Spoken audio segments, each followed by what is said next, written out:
Chapter 1. Prologue. A Messenger to Save Red Valley.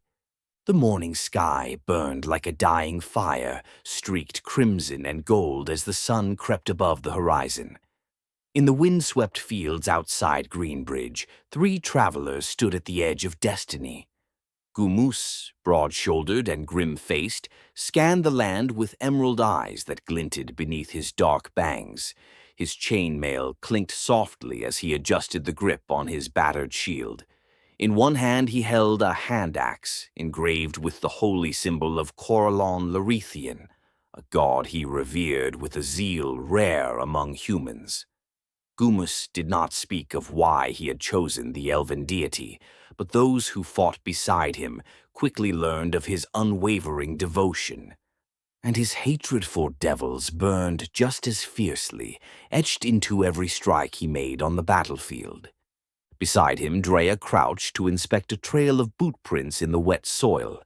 Her robes, cut for travel rather than vanity, bore smudges of dust and soot from many long miles. Strapped across her back was a simple yew-bow, but her true power resided in her blood. Sparks of static danced along her fingertips as she whispered arcane syllables under her breath, always ready, always calculating. She was brilliant, almost dangerously so, but impulsive to a fault. Gumus had saved her life once, years ago, and since then she'd chosen to follow him. She trusted no one more. Her kindness made her beloved in villages and among travelers. But when confronted with cruelty or idiocy, her anger struck as swiftly as her lightning bolts. Trailing just behind them, silent as shadow, moved Arkhen. Where Gumus was fire and Dreia was storm, Arkhen was stone, cool, patient, and unshakable. A tall man with pale hair and keen dark eyes, he wore a chain shirt reinforced with leather, designed for movement through tight alleys or tangled woods. His long and short swords moved in harmony when he fought, the style honed in the alleys of distant cities. Arkhen spoke little, preferred the company of beasts to men, and often vanished into the forest for hours without a word. Yet, when danger came, he was always there, just where his allies needed him to be. Loyal, deadly, reliable. Their meeting had not been chance, though none of them yet realized it. As they approached a weathered stone shrine at the crossroads, the air shimmered with divine light. From the heavens descended a being of blinding beauty and fearsome presence, Bethor, a planetar in service to Corellon.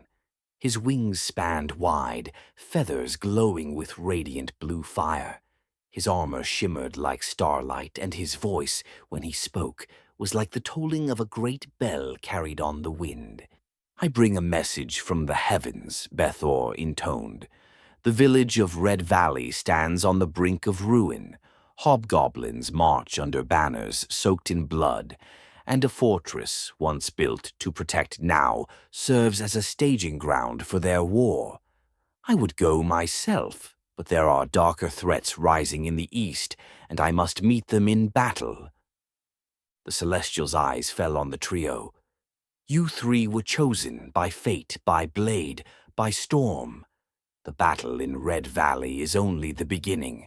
Greater trials await, but if you have the will, you may yet shape the fate of this world." No words were needed. Gumus stepped forward first, placing a fist to his chest in reverence.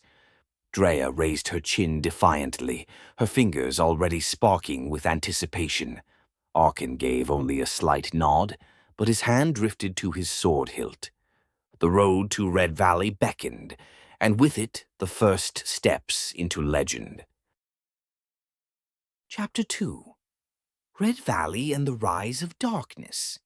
The journey to Red Valley took the heroes across rolling plains, now marred by the signs of war. Once verdant hills were charred by fire, and the air carried the bitter stench of smoke and blood. The fortress that once protected the village had fallen, seized by a hobgoblin warband that operated with brutal efficiency and tactical discipline. From the high ground they rained destruction upon the helpless villagers below, and the screams of the wounded echoed across the valley. Gumus marched at the front, unwavering and grim. The sight of burning homes and butchered innocents only strengthened his resolve. Every step toward the enemy felt like a sacred duty.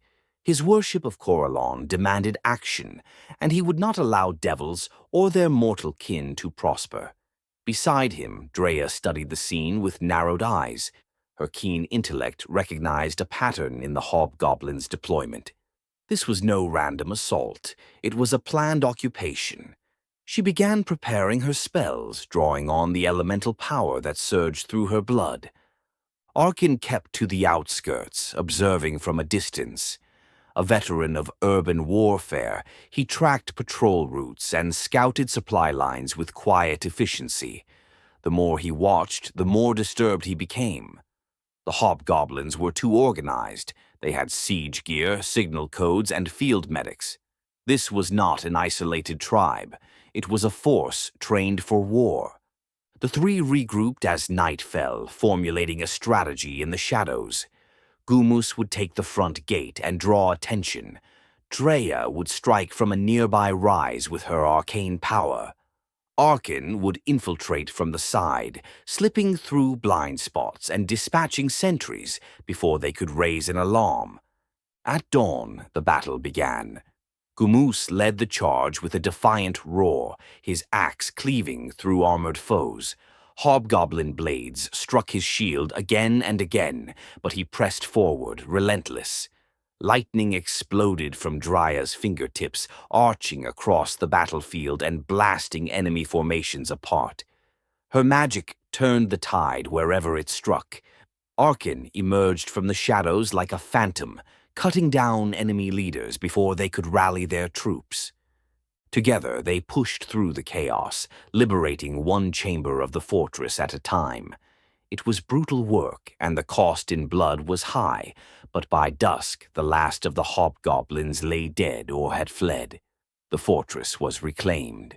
Red Valley was safe, for now. As the villagers cheered and mourned in equal measure, the three heroes stood atop the battlements in silence. None of them spoke of the next step, though each knew the war was far from over. That night, as the stars vanished behind thick cloud, an ancient scrying pool shimmered in a city of bones far away. The Lich Larloch had watched their victory with keen interest. He had seen their power, their resolve, and their usefulness. They had proven themselves capable. Now he would put them to work. Chapter 3. The Midnight Summons. The fires of Red Valley had barely cooled when the mist rolled in. Thick, unnatural, and silent, it crept between the trees and over the rooftops like a living thing. By midnight, even the stars had vanished, swallowed by the shroud. Dreia stood watch near the edge of the village, arcane senses prickling with unease, when the figure emerged, tall, pale, cloaked in shadow and velvet. His eyes gleamed red like coals, and the faint scent of grave dust clung to him. The villagers dared not approach, but he made no move toward them. Instead, he bowed low, hands folded behind his back, with the aristocratic grace. "I come not to fight," he said, voice smooth as blood wine. "I bring a message from the Great One, from Larloch." Gumus reached for his axe. Arkhen didn't blink. The vampire raised a hand slowly, showing no threat. "He has watched you. He knows what you did here, and he knows what you seek." None of them had spoken of the legends aloud, yet the name he uttered next froze them in place. Cardor Oldalgar, Aelia Silverleaf, the long-lost heroes of myth. You seek them, do you not? Dreia stepped forward, cautious but intrigued. "How do you know those names?" The vampire smiled, revealing fangs far too white. "Because Larloch remembers everything." He extended a scroll, sealed with black wax marked by a skeletal crown. Come to the ruins of Tal, the city of the dead. There he will offer you what you seek, truth, guidance, and a bargain." No more was said. With the rising sun, the vampire was gone, leaving behind only the scroll and a cold that lingered long after the mist had faded. That night they left Red Valley behind once more, drawn toward the shadow of a fallen empire, and into the waiting hands of Larloch, the city of the dead. The road to Tal was no road at all, but a scar across the land, a stretch of desolation where no birds sang and no breeze stirred the trees. The grass withered underfoot. The sun never pierced the thick veil of clouds overhead, and when the ruins finally came into view, even the brave among them hesitated. Tal, once a grand capital of the arcane age, now lay in slow collapse. Black towers slumped against each other like drunks, their spires cracked and twisted. Massive statues of forgotten kings loomed over shattered courtyards, their faces half eroded into skulls. Faint moaning echoed through the alleys, accompanied by the shuffle of skeletal feet. Undead roamed freely, wights, ghouls, and worse, each giving the party a wide berth, as if by unspoken command. They made their way through a colonnade of broken obsidian pillars to a temple whose doors had rotted off their hinges. Inside they found him, Larloch. He sat upon a throne of fused bone and stone, his body a skeletal husk clad in layers of arcane regalia. Dim violet flames burned in his eyes. The temperature dropped with his gaze. "You've done well," he said, his voice hollow and ancient. "Red Valley was a convenient proving ground." Dreia stepped forward warily. "You said you had information. About Cardor and Aelia." "I do," Larloch answered, rising with a clatter of robes. "But truth is earned." He circled them like a vulture. "The caves to the south, the shattered descent, have become a battlefield. Devils, Yugoloths, and creatures far fouler than mortals can imagine war beneath the surface. And in their frenzy they have uncovered something dangerous, something I once buried." He paused, letting the weight of his words settle. "I want it back, but I cannot retrieve it myself. My influence is not welcome in certain places." His grin was all bone and mockery. "Bring me what you find, artifacts, scrolls, anything touched by power, especially those guarded by the devils.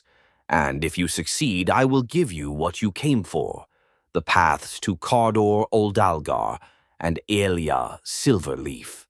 The offer was poison in velvet. The trio left that night, the sound of whispers trailing them as undead watched from rooftops and crypts.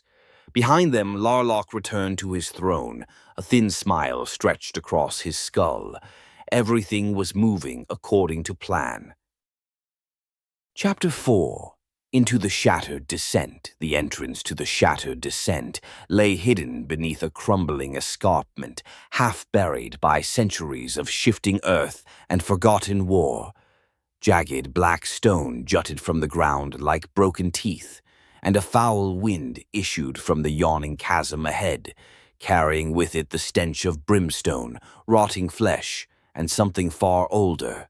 It was said no map could chart its depths, for the tunnels shifted with every full moon, and those who entered rarely returned with their minds intact. The trio descended in silence. From the moment they crossed the threshold, the air itself turned oppressive. The stone walls of the cavern glowed faintly with veins of pulsing red light, blood magic infused into the bedrock. The shrieks of tortured souls echoed from deeper tunnels, and flames flickered from cracks in the stone, as though the earth were breathing fire. It was not long before they encountered the first signs of conflict.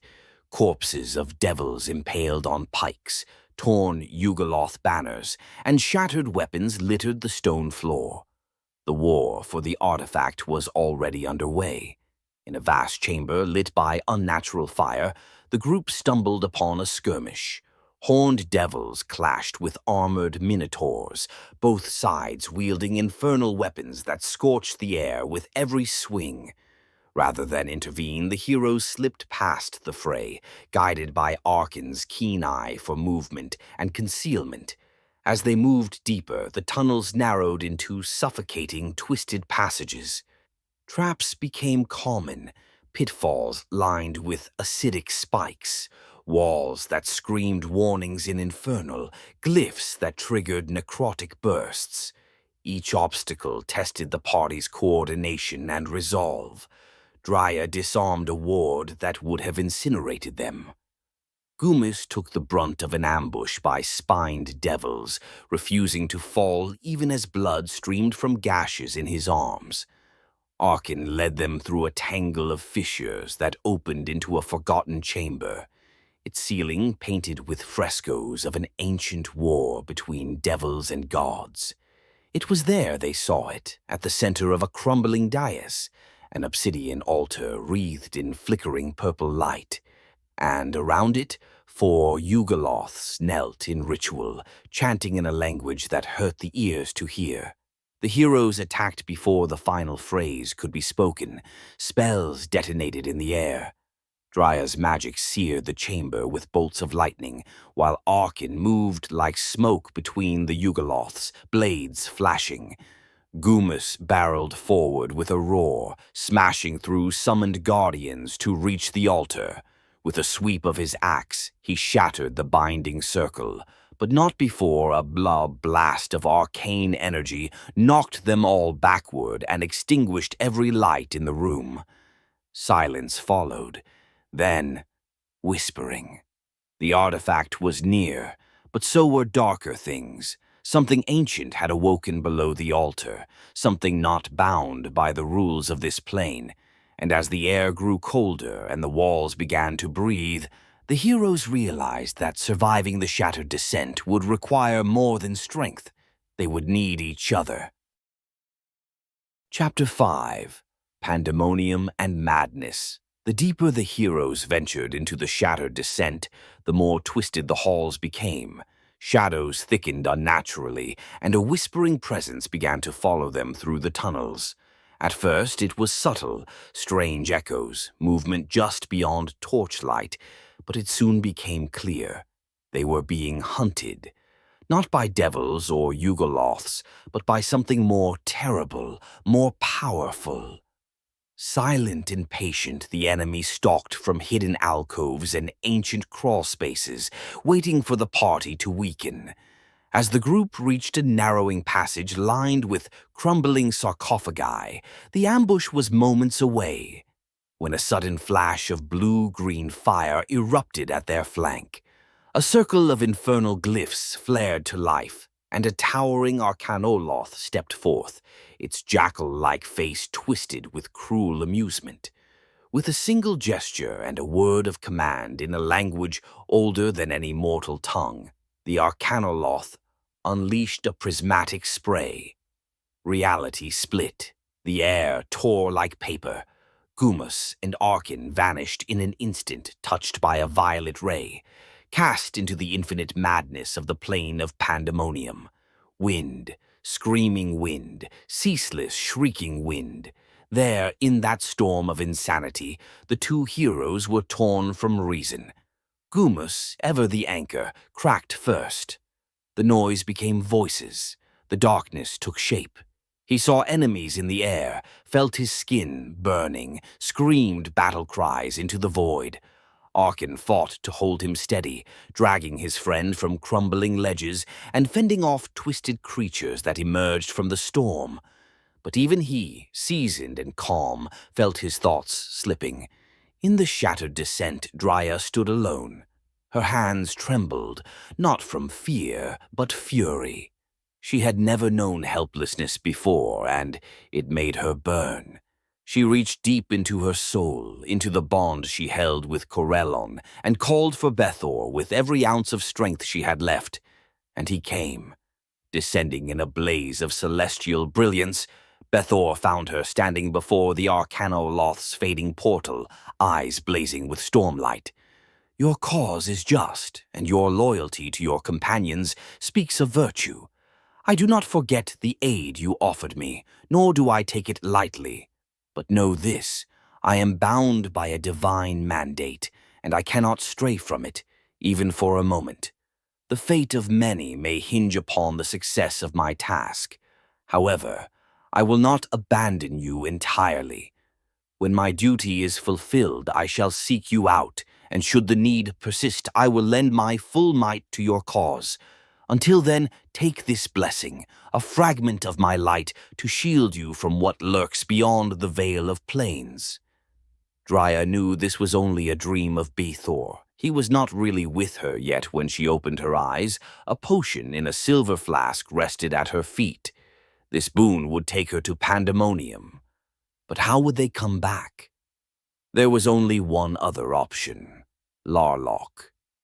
Dreia left the caves, headed for Ormath Tal, determined to obtain Larloch's aid.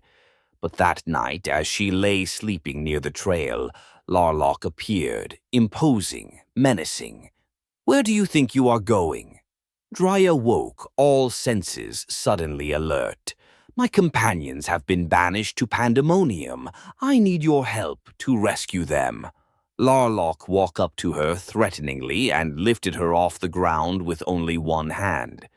"What treachery is this? You are seeking the help of my enemy?" Dreia knew the lives of her companions depended on what she said next.